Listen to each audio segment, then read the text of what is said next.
Hi, this is Dave with NTI Online, and today we're going to troubleshoot a GF200 with a failure of the furnace blower to start. The first thing you're going to want to do when you have this error code is verify that there is a demand on the GF200 controller. That's the black control to the right of the screen. And have a look there first. You can look at the screenshot and we'll show you the lights that should light up. If you don't see these lights, you're going to want to jumper in a demand using a jumper wire, and we're going to do that on the low voltage terminal strip off on the left hand side here. Turn the power off to the appliance. Remove the 24 volt wires so that they're not touching anything. You're going to place one end of the jumper onto 24 volts and then take the second end of the jumper, and for the purpose of testing here we're going to use the G call. So this is your ventilation call, so we're going to remove the wires from the thermostat and connect only our jumper wire. Now what you want to do is turn the appliance back on and see if the G call is lit up on this controller here. Once you've verified that you do have a G call, the next thing we're going to want to do is look down in the bottom right hand corner of this controller. You'll have to remove the cover first in the field and see if this LED number 10 is lit up. If LED 10 is lit, that means this controller wants to start the blower, but for some reason perhaps the blower has not responded.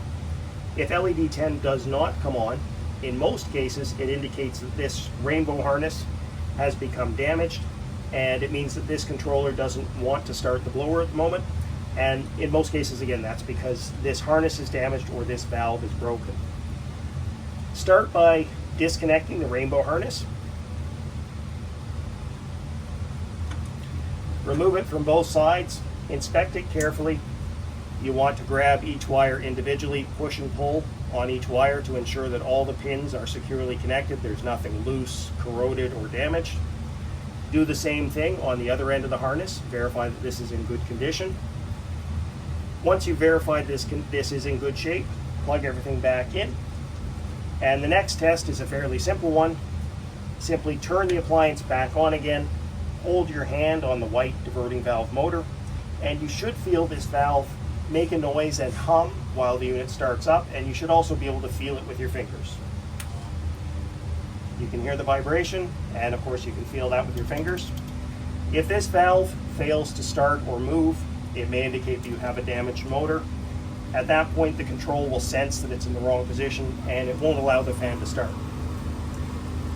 If, as in this case, the motor is working, the unit has turned on LED number 10, and it's attempting to fire up and run, that indicates that it does want the fan to work, and we need to diagnose why the fan didn't start from the back of the appliance, where potentially we have a tripped door switch,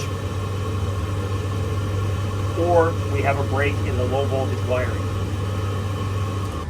Now that we've verified that we do have the call and that LED 10 is on, we need to see if we're sending the correct PWM signal to the furnace blower.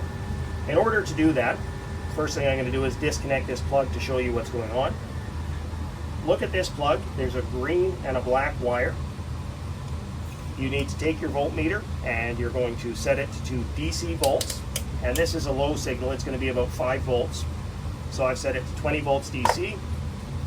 I'm going to put 1 meter lead in next to the green wire, one next into the black wire, and I'm going to plug this back into the boiler or into the GF150 control, and I'm going to measure that voltage.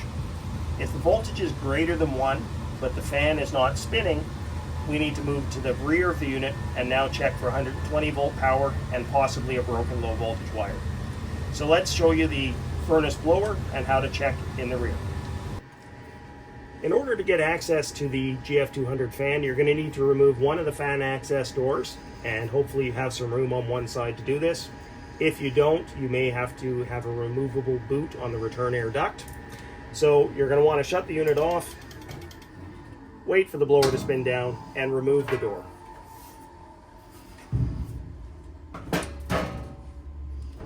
There are 4 screws that go in these doors.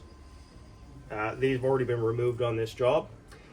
Now, a couple of things to take note of is there is a door switch, and these are pressure activated switches with a plunger. If for some reason these switches become damaged or dirty, just sometimes that'll happen from vibration, that can prevent you from getting 120 volts to your fan motor. So what we're going to do first is check to see if we have 120 volts making it to our motor. So set your voltmeter to AC volts. We're going to back probe the white and the black wire. At this point, make sure you keep your fingers out of here.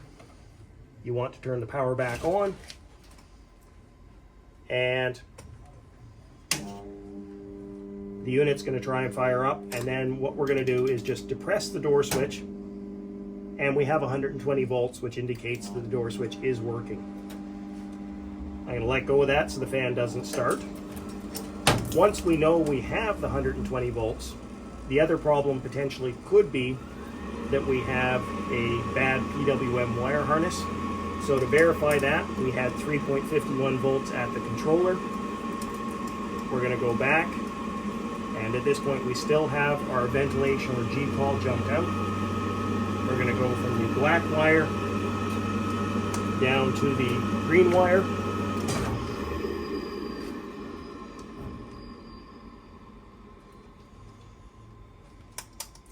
And set our voltmeter to DC volts.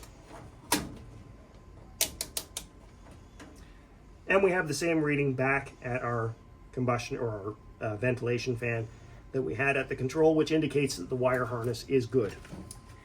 If you see less than 1 volt going to the fan, it indicates that potentially your GF150 controller is bad.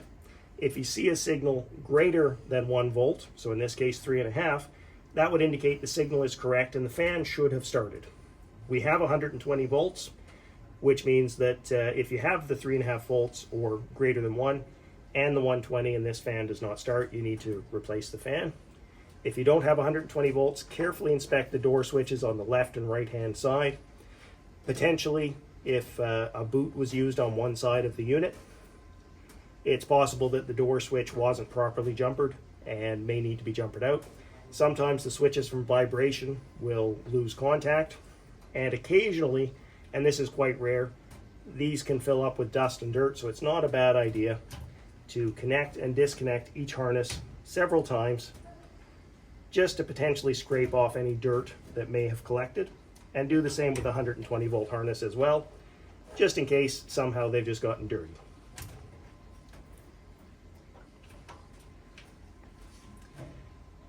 And that concludes testing to see why the fan on the GF200 won't start.